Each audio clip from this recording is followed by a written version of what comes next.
Hello, everyone. Welcome to this session. It's good to be here for a change. It's good to actually be able to see who's in the audience because over at the Bundeskunsthalle, it's so dark you can't see who is sitting in the audience. So welcome to this session, to the panel discussion, where we will be talking about how disinformation is a medical emergency.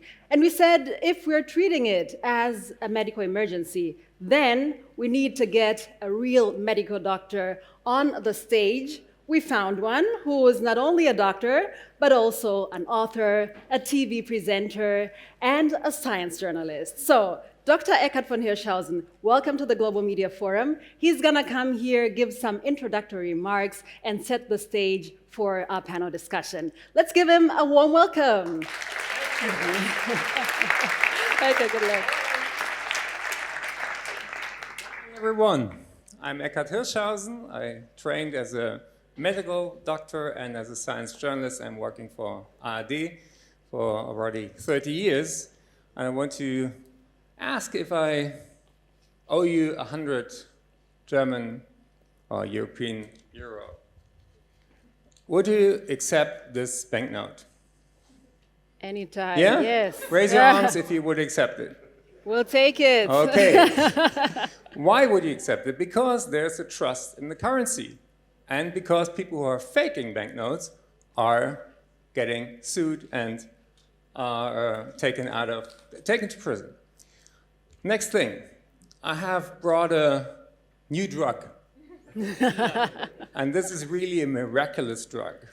It will take away 20 kilos, make you look 20 years younger, and give you multiple orgasms. Who wants it? Who would pay for it? So, as you can see by my stethoscope, I was trained to care for the individual patient. But for the last 10 years, I got an expert in global health. And yeah, how do we fight the viral disease of disinformation? Because it's killing millions of people. And this is, unfortunately, not a joke, as I will give you a couple of examples.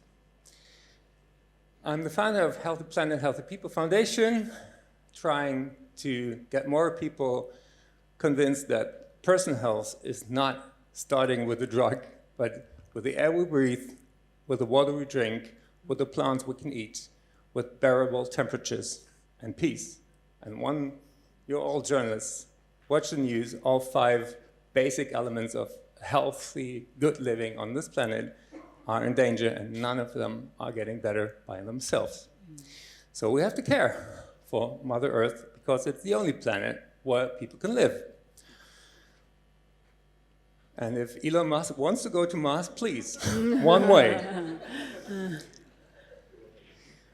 For millions of years, the information wasn't a matter of death. If the dinosaur believed in asteroids or not, he was killed anyway. How many of you don't Don't Look Up? If you haven't seen it, watch it. For us journalists, it's a must-see because it's so true. The asteroid is coming, and we're getting distracted fighting the biggest threat. What you need to know is not what people want to hear. And when our work as journalists is always judged by the quota, I doubt that this is the best measure of how relevant we are. If you ask the World Economic Forum, misinformation and disinformation is the biggest threat to our economy.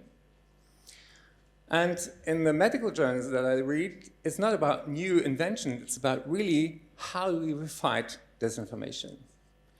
Because we're carrying on like everything is normal, while the zone is flooded with shit and the world is burning. If you watch the recent news about the girls being killed in Texas, what is the underlying cause? That experts were not there because they were fired by the Trump and Musk avoiding bureaucracy shit. And what do the Republicans say? Oh, fake weather, fake hurricanes, fake flooding, fake, fake, fake. Imagine you're the father or the mother of one of these girls. How do you feel? And then there's a discussion of, yeah, it might have been caused by humans, by seeding, cloud seeding. No, it's caused because the alert didn't work. Because Project 2025 thought, well, the prediction is somehow linked to evidence to climate change. It's funny how people will trust random influencers' detox tea, but not decades of peer-reviewed scientific research on vaccines and climate change. And they make up studies that don't exist, and are not even blushing. The measles have gone down, it's a fact. And now people are dying of measles again in the year 2025. And Kennedy says, well, maybe use vitamins. And the platforms are earning huge amounts of money with disinformation. Freedom of speech does not mean freedom to make $1 on disinformation. There have been medical emergencies due to misinformation already in the past. I studied in London and South Africa, and AIDS was an example of more than 330,000 people killed prematurely due to misinformation. But the amount of people dying now because of the cuts in vaccine programs is millions. And where is the outcry internationally about this? That people are dying in the next years because HIV, tuberculosis, malaria, measles, and stupid infectious disease that we know how to treat are killing them because we think, oh, well, it's a hoax. And social media is the difference. Social media attacks on public health agencies are eroding trust on a big, big scale. The science. We learned this from Corona. And there was lethal misinformation about ingesting toxic substances. You remember drinking disinfectants, rejecting effective treatments and vaccines, and downplaying the threat of the virus, all of which led to both direct and indirect fatalities on a global scale. There were more than 1 million people killed in the US, and it's estimated that a third of them was due to misinformation. The hardest thing for me to admit as a science communicator is research shows that showing people research does not work. I was trained that if you explain it properly and if you have the right studies and you mix it with a good presentation, people will understand, people will follow, politicians will do right things. Unfortunately, this is not the case, and we're moving backwards. My personal interest in this came when fakes of me being at Sandra Maischberger were mixed with artificial intelligence, and I suddenly presented drugs.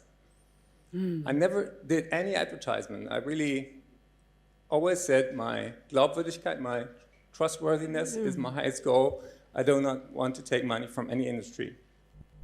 Eine schlanke Figur ist kein Luxus mehr, sie ist jetzt für jeden erreichbar. Und das dank eines einzigartigen Produkts, das wir gemeinsam mit führenden deutschen Ernährungswissenschaftlern entwickelt haben.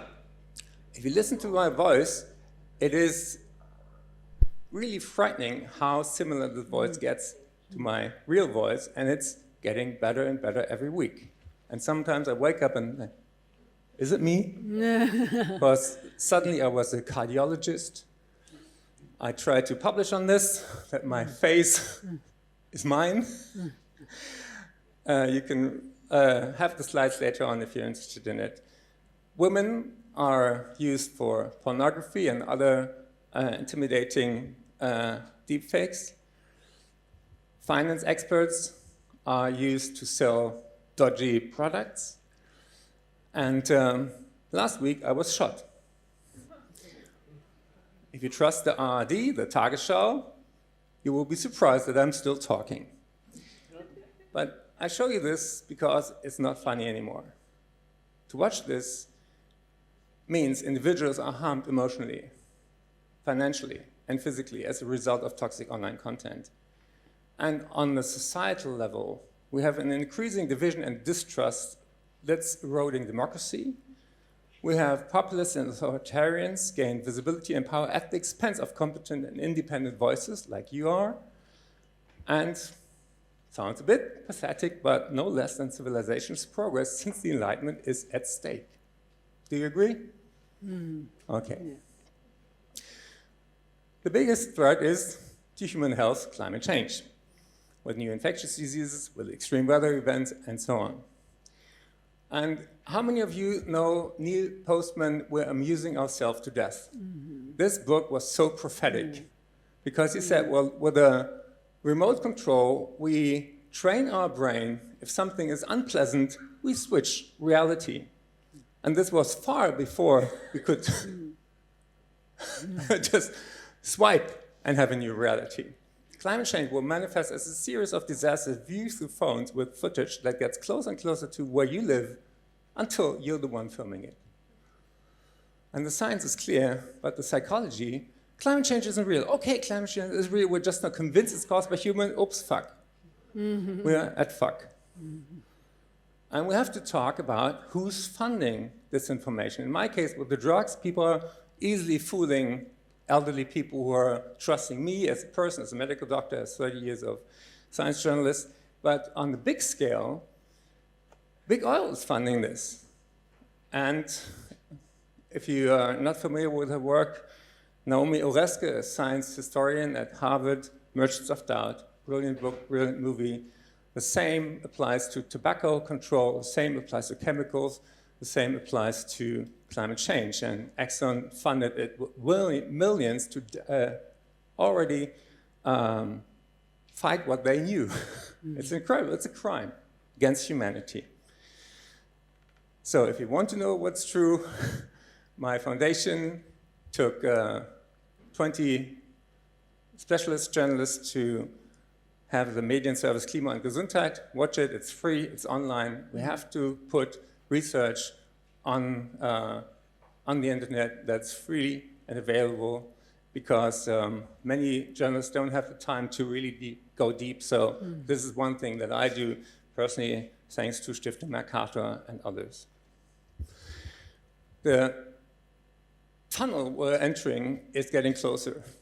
If you have the chance to read Martin Andre, Big Tech Muss Weg, on digital monopolies, it's frightening how the public space is getting narrow through the platforms.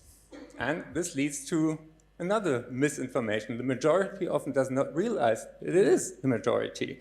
There are still majorities on climate change tackling. There are still majorities on vaccines. And I'm happy that later on this forum, we'll have other great speakers on this. So, last minute, where's the hope? Not in the Pope, but in Denmark, to tackle deepfakes by giving people copyright to their own features.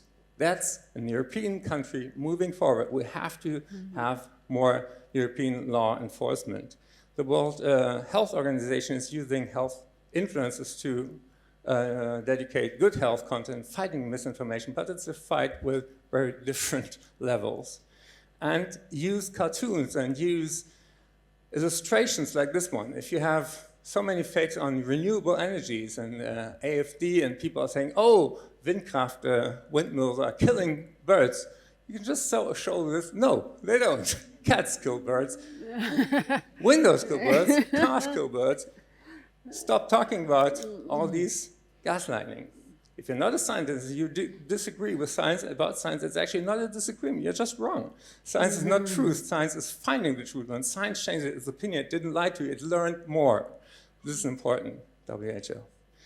And to start our discussion, watch false balance in your own work. Because every time there was a scientist on climate change on American television, there was one Republican saying, oh, this is just a hoax. And people think it's 50-50. No, it isn't. A true balance would be 98 scientists entering the studio backing one of the positions. So let's start using talk shows in this manner. And our traces will be reverberated for hundreds, even thousands of years. That's a lot of pressure on us journalists. And to end with a humorous note, someday we'll all die, true, but not on the other days. We will not. Thank you very much. Thank you so much. Thank you, Eckart. Please take a seat. Thank you. You've shown us where the problem lies. You've also shown us a couple of solutions. We'll discuss that later. But now I want to call upon my other panelists to join me here on stage. First of all, we have the winner of this year's Freedom of Speech Award, Tamar Kintsurashvili. Please, welcome. Take a seat here. And all the way from the UK, we have science and tech reporter Mickey Carroll, who works for Sky News. Welcome, Mickey. All right. I would really love for us to, at the end, give the audience a few minutes to also ask questions. So we're really going to just have a quick discussion together. Mickey, I want to start with you because Eckart talked about how he has personally been affected. He has been a victim of deep fakes. That is not news to you, right? You also experienced something similar. Yeah, exactly. So in December last year, a news presenter at Sky News, Matt Barbette, got an email from a viewer saying, "Why are you advertising this weird casino?" And he sent it to me because I was also advertising this weird casino. I was the hapless lady that had won £500,000. I hope they were paying well. Absolutely. And it sparked this investigation. So I think maybe before we talk about it, I have a very edited down version because the deepfake was 5 minutes long, which is far too long for anything. But we've got 45 seconds of it that we can watch now. They've created an online game. The 95% winning percentage. Download the app from the App Store. Play, win, and enjoy life. We contacted Olivia. She has already won £500,000 in a week. Olivia, how did you manage to win such a large amount? Oh, it's very simple. I downloaded the app and started playing. My winnings were £500,000. Yesterday, I already bought the car I dreamed of. Well, we've tried the Heavenly Sphere app ourselves here in the studio, and it actually works. If you want to try it out too, download it from the App Store using the link below. So as you can see, it's not very convincing. But there's a couple of things going on there. So when we got that video, we wanted to find out, obviously, we thought it was fake. Well, we know it's fake, but we wanted to make sure it was AI generated. So there's a professor at the University of Buffalo called Dr. Liwei Su, who kind of does this as a living. He works out what is AI generated and what's just cleverly manipulated. And there are 3 things that he found. So first of all, the script, as you might have noticed, was quite badly written and he thought probably written by AI. The second thing was the voices. So Matt Barbette, the presenter that you can see in the studio there, had been live on air for, we think, around 5 minutes in the total clip that they'd taken. So they had a better sample of his voice, which is why he sounds more convincing. However, in that clip, he has an Australian accent, and he's actually from a small town in North Wales. So they got that a bit wrong. Whereas the live hit that I'd done with Matt was only 2 minutes long, so they only had a little bit of audio to work with. So they managed to get a bit of my accent, but I don't know if you noticed, halfway through when I was speaking, when I'd won my amazing new car, my voice dropped and I suddenly got very serious. And that's because they hadn't been able to manipulate the way my voice worked in the actual live hit, which made it less convincing. And then the third thing that happened is they needed to lip sync the footage. So if you kind of slow that down, you can see that our mouths start to morph. And that's because they're attempting to lip sync not very much footage of both of us. And that's probably why they overlaid quite a lot of it with B-roll as well. So this sparked for me and Matt an interesting experiment in the fact that we'd been deepfaked. Ooh, that's exciting. But also, when we started digging into it, I found 11,000 more videos just advertising in that particular way on Meta. With different journalists. Different journalists from all over the world. Plenty here in Germany. A lot here in Germany. France, Spain, Canada. Surprisingly few in America, actually. Yeah. And they were all advertising illegal casinos that were being hosted on the App Store and were being run by what we now know is an organized crime group operating out of St. Petersburg and Romania, who were making a lot of money. So this is an attack on your privacy rights, but also on the rights of your employer, Sky News. So how did the story end? Are the videos still being circulated or have they been taken down? It's the videos, those specific videos, we've managed to get most of them down. However, it took ages, as I'm sure you will all know, it took ages to get this investigation over the line. And while we were doing it, on the last day before we published, I wanted to make sure that we had some most up-to-date information. I reran all of our testing to see what else we could find and came up with, I think it was 5 more presenters from Sky News who had been deepfaked in the last week. So it's an ongoing fight that it feels like we're losing. Yeah. So, Tamar, is this a feeling that you also have, that this is a fight that we are already losing? You give a lot of media training, of course, together with your foundation, a lot of media literacy training. You train journalists on how to spot fakes and misinformation. What is it that you are seeing, and where are we in the fight against disinformation? Yes, we do a lot of trainings because journalists are not only players on the ground. Technology changed traditional way of communication, and anyone having access to smartphones or social media could create content without realizing their own responsibility and having professional background in journalism. That's why with Deutsche Welle Academy since 2017, we started a program to prepare media consumers rather than journalists how to filter this information, because you are not able to address all fakes on social media. Even we have partnership with Meta, it's impossible. And it's not the most convincing method, by the way, fact-checking when you are telling someone that you are a liar. It's not works always well. Even we are spotting and diminishing the distribution of false content. It's better to have open-minded people equipped with skills how to detect this information on their own.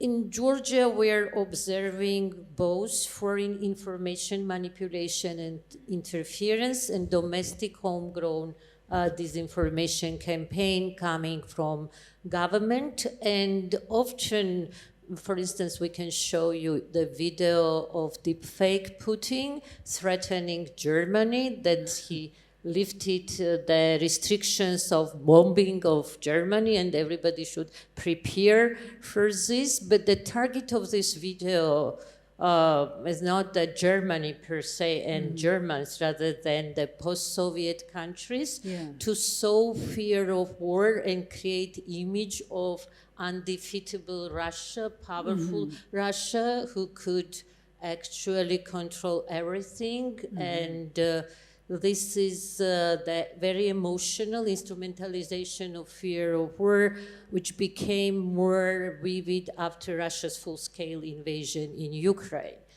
We also have some examples when AI-generated bloggers are quoted in mainstream online media as a real people against opponents of the government.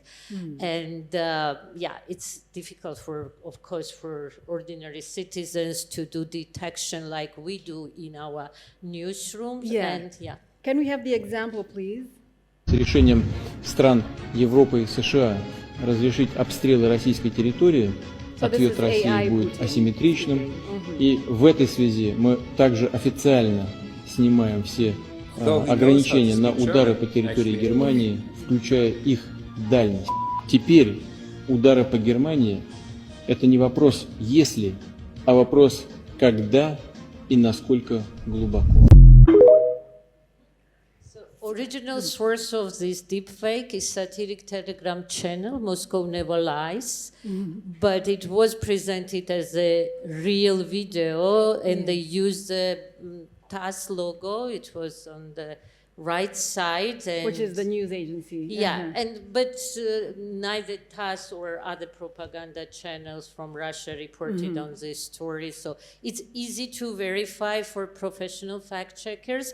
But for people who are working and tired, they have no time to do reverse search image or other OSINET tools, use as an OSINET tool for this. So we have corporations who are investing lots of resources into deepfakes and disinformation. We have states that are sponsoring this kind of disinformation flood.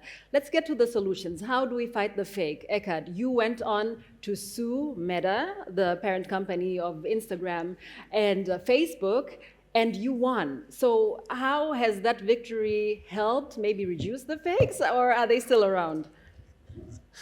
The good news is that we're still in Europe with a legal system that allows us to take them to court. The bad news is I had to pay this for myself. My employer, the ARD, didn't help at all. So public TV station in Germany, the public television. And so when the new step that I won was that what you just mentioned, that they are not only obliged to take down the one fake that I'm showing them, but also the fakes that are similar to this, because the method of the fakers is manipulating the clips in just one tiny bit, so it looks like it's a new thing. And Meta has the capacity and the AI to identify the similar things and has to depublish them as well. But they obviously they don't give a shit, because they earn money for every click, even if it's fake. So I think the strategy must be that we as journalists, as employers of public broadcast networks, we have to go to the European Commission and say, if you don't play fair, we're not going to give you any more content to your platforms, for example, because they're thriving on our content. They're using it to generate their AI content and giving the customers already the solution, and we're shortening the direct channel to the viewers that are paying for our services. So if we don't act now, this channel will be closed. I just really wonder whether time. threatening to not give them any content will work, because there'll be so many others who, like, I believe that these platforms will always have people who want to post content. Yeah, we have to have our own social network. And if we don't put up an own social network that is funded as a community, that is not funded by advertisement and doesn't allow bots to follow you, we're fucked, basically. What other solutions do we have, Mickey? I mean, I was really, when I saw the coverage of the Danish decision recently on copyrighting your own face, that to me strikes as a really good idea. I mean, maybe problematic for all of us when we're going out filming, you know, on the streets and stuff, but maybe that's a different kettle of fish that we can deal with when it happens. But like you say, it doesn't feel like pressure on the platforms is doing anything. And I also wonder, I mean, we know that Facebook is now flooding its feeds with AI-generated content anyway, because they haven't got enough people posting. So while presumably they would want more content from us, they do have the mechanism to just flood feeds anyway without it. So to me, the way Denmark is going feels like the best way, because it doesn't seem like we have much control over what happens with these big tech companies. Yes, Tamar, you want to add to that? Actually, there are two solutions. One is media literacy, but it takes time to educate people in different target groups. Another is Digital Service Act and its implementation. It was mentioned because after the US elections, Meta abandoned its commitment to the DCA. We are still having contract with them, and we're still... Your foundation is working together we are with Meta. Third-party partner, but the future of fact-checking is not clear. And other platforms also abandoned their commitment, and that's why you should play the crucial role in implementation of the first legislation, which protects us as well. We're not EU member, but it works, it has preventive measure. So content moderation is very important, and resilience building actions, because we're not only talking about the technology-driven disinformation, but hostile narratives as well, which is difficult to address, especially information related to personal identity, sometimes against journalists. You mentioned gender disinformation, content which is easy to spread through messengers, and messengers are not regulated. These are channels used by hostile actors to achieve their political goal, to intimidate the active citizens of our society. That's why the European Commission should consider messengers as a public platform as well. We should define whether this is private channel of communication. If I'm texting you, it's a private messenger. But if I'm spreading the fake videos generated against journalists or civil activists, this is not the private space of communication anymore. Yeah, Eckart. It's very difficult to get at the source of the fakes, almost impossible. Yeah. But for example, we have to take Google into responsibility because they are getting money and they are knowing the bank accounts of the people who bought when the advertisement. Say you need to hold Google to account, who is supposed to do that? The people are probably not in the room, but they're watching. Yeah. I mean, it sounds dramatic. Well, we are in the middle of a threat that starts in Russia with disinformation being part of their strategy for centuries, well, not centuries, for decades. On the other side, we're run over by the tech platforms, the high scalers, that are making $400 billion revenue within Europe, paying no taxes whatsoever. And Trump says, if you're raising taxes on our platforms, I'll withdraw the support for NATO. So all of a sudden, we are mixing military strength with disinformation platforms. And this is really a new kind of threat. So I think Europe is under stress from both sides, and we have to unite together with Deutsche Welle, together with BBC, together with public television in France. We are still capable of reaching people, but not much longer. So this is the moment we have to act. Okay, so in the last couple of minutes that we have, I want us to talk about solutions that will also be of value to people who don't live in the EU or who don't live in the US, because all the legislation that we've been talking about so far is, Eurocentric. Do we have solutions for the rest of the world? And then also for people who are not journalists, because if we say we want to create content and then have our own platforms, we as journalists, but of course there are many people, like my parents, if they are on Facebook, they will get fakes that are not coming from journalists and that are not addressing journalists. How do we help them? Well, I think it's what you were saying earlier about education and media literacy.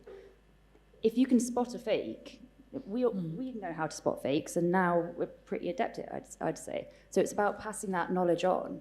But also, there's some interesting stuff happening with like YouTube creators, for example. I was talking to one guy last week who has been a creator on YouTube for the last 8 years or so, and he's recently started getting deepfaked quite a lot, purely to make money off his face. So they've started now leaving in his stumbles, leaving in the camera moves where they're not supposed to happen, because the difference between something that's AI generated and something that's human generated is often fallibility. And maybe it's about that. Is it about responding with our content and making it clear that we are human and trying to not make it as polished and shiny as maybe we would like, which also helps because it fits into the kind of new way that content on TikTok kind of works as well. So maybe it's about that as well. Then just back to media literacy. I believe it needs to start with us journalists, of course, because these creators of deepfakes, they are getting better and better. The technology is getting better and better. How do we educate ourselves? If we can just give quick tips, and then for the normal population out there, where can they get to media literacy classes? For example, in Georgia, of course, they can go to your foundation. Yeah, anybody can take a question, and then I'll open the floor. The psychology is tricky because it's easier to fool people than convincing them that they were fooled. Because people don't. This has to do with sunken cost psychology. If you invested in a false belief, you're really reluctant to give this up. So debunking is an art form, not only saying this is wrong what you believe, but you have to replace it because human beings want to believe in something, and that's part of their identity.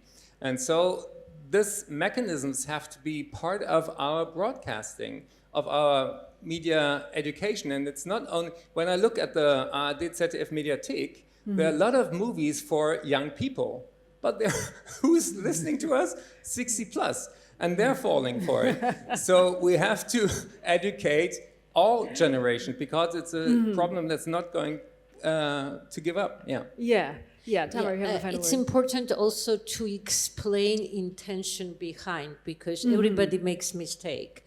We humans are making mistake, but in professional journalism, we acknowledge this mistake and correct. But when somebody fabricates, for instance, BBC or CNN, and we try to track original sources, it's important to understand intention, because disinformation is false news fabricated with intention to harm. So, and when we track source of information, fake BBC or CNN IP addresses with IP addresses located in St. Petersburg, it's demonstrate that it has intention to harm. And they are using Western brands against the West. They are using achievements of democracy. Social media allows the people where the media is concentrated in the hands of powerful oligarchs or autocrats to voice their voices, and it has benefit for society as well. But they are using achievements of democracy against democracy because people trust more Deutsche Welle or BBC rather than the Sputnik Russia. That's why, but when you are scrolling Facebook, you might see that you are sharing Deutsche Welle Academy. We know this investigation by Correct TV about doppelgangers, but they are using these brands to attack the West. So transparency is sometimes helps us to explain better, and this is part of our media literacy work to show what intention, and to do pre-banking as well, because we should predict, we should monitor, analyze, and prevent in advance because of our cognitive bias. Sometimes we distrust in prevention is better than cure. Okay, do we have questions from our audience? If you have a question or a comment, please raise your hand, and then we'll get a microphone to you. The trust in science. You know, you said that we are risking modernity and rationality. Illustration, enlightenment. You said enlightenment. So how can we gain trust in science again if science has made big mistakes in the past, especially for women, for example, who haven't been considered in studies for years or hundreds of years, so, and people of color? How can we build trust in science? How can science gain back people's trust? Yeah. I think what Tamar said is essential to science communication, that you admit the mistakes you did. And so you build trust by saying what you know and what you don't know. And when you're talking about biases against women, against people of color, we have to be really aware of AI-generated content, because every bias that is in the data will be hallucinated back by AI. So to talk about the blind spots is really important, and that builds trust in science. But it's, again, a thing of you have to start in school. And for example, you asked about non-European examples. I know of a program for school kids in Uganda, how they can find out if a remedy is really helpful. And another thing is, I was just doing a movie in Rwanda about useful programs, and they are using community health workers to get the information to the communities, and they are elected by the village.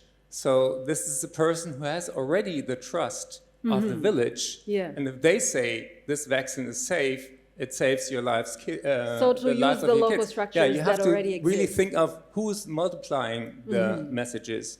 Wonderful. Any more questions? Yes. Can we get a mic there? Thank you. My name is Omar from Nigeria, and media information literacy is something I find very interesting. Was the meat of my research. I like to say meat for serious things. Of my research at DW here and then in Nigeria. And I thought that, oh, you know, this is so necessary. I'm going to start a program where I'm going to teach and train journalists and young people about media and information literacy. But apparently it's not that serious.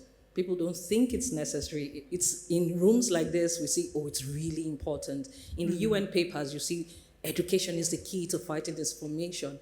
But then in the actual solutioning, it's not a very, education is not that. So you say the demand for media literacy is not there. You thought it would be more. It would be more, considering how much of a solution it's supposed to bring. So my question is, how are you able to make it so top of mind in your own country? How are you able to make it so top of mind that it's now easy to get even a government? We know it's necessary, yet it's not being pushed. Yeah. So this is drawing on an example from a job that I had 2 jobs ago. I worked for The Economist they've got a part of the newsroom that works with young people, and it's called the Economist Educational Foundation. And they went into schools started in the UK and now it's around the world, and it's actually about media literacy, and it's about increasing media literacy and also debating skills and that sort of stuff. But it was taught as a club for children on free school meals, which is a barometer in the UK for wealth. And it was a way of getting kids out of detention and into something more useful. And so, although it was a media literacy program, it was sort of it was slid in, and it was treated as a program to help disadvantaged young children get on in life. But the result of it was we came out with tens of thousands of young children, really young, year 5, so like 8 and 9 years old, that could debate really fluently on news topics. They could spot fake information very accurately. And so, I mean, sliding it into something else seemed to work quite well. The way you sneak in vegetables into kids' Exactly. It was the that is of really education. important. All right, I'm going to take one final question from this side. Yeah, please. Thank you. Hello. Denise Wagner, advisor to the OSCE representative on freedom of the media. I want to ask a question that builds on this topic of media literacy and broaden the scope to media freedom literacy, a better and broader understanding of the importance and the role of media freedom with regards to responding to disinformation. And the context briefly is that we see a lot of governments investing more and more in things like strategic communications to respond to foreign information manipulation and interference. So there's really a much more sort of like propaganda to deal with propaganda type of movement, and media freedom kind of falling behind. So how do we address that reality, and how do we bring media freedom back into the center and the core as a tool to address disinformation? Great question. Eckart, you want to take it? Go ahead. I trained as a child psychiatrist, so I was always interested in how our brain works. And we have no chance to be as interesting as a TikTok video when we want to raise children with more media literacy. The only chance that we have is take it away.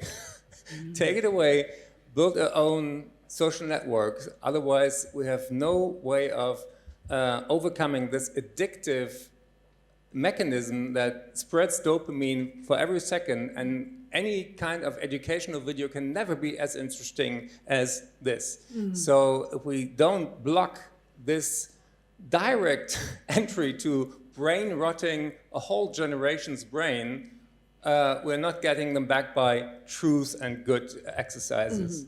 But then the fighting propaganda aspect. Tamar, yeah, you want to I think it's a very that? important question, because media and information literacy is not always about the fact-checking and disinformation, rather than to access a credible media sources. And this is a real challenge, because we should preserve trust in mainstream quality media, as the source of information and the part of the democratic system.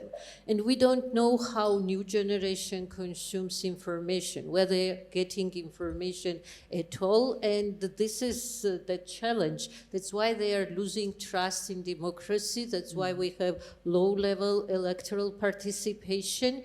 And I like very much the Swedish model when educational system cooperates with public broadcaster and they produce the stories for schools to inform them about the war in Ukraine, about pandemic. This is good model how we can cooperate, if it's possible, of course, with the educational institutions, public media, and fact checkers as well. Because we are more focused on fact checking, and sometimes I think even in Georgian context, foreign interference is too much exaggerated and people care about the domestic news more rather than on foreign policy.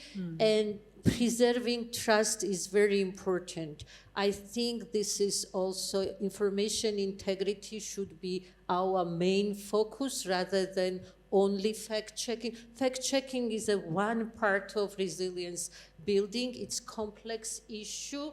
And we have good examples from Baltic country, Ukraine, where state and non-state actors are cooperating. Unfortunately, we have problem in Georgia, but it's a good model to address this issue. Thank you. Thank you very much. We are gonna have to end it here. You have been a fantastic panel. Thank you so much. Thank you also to my wonderful audience for the participation.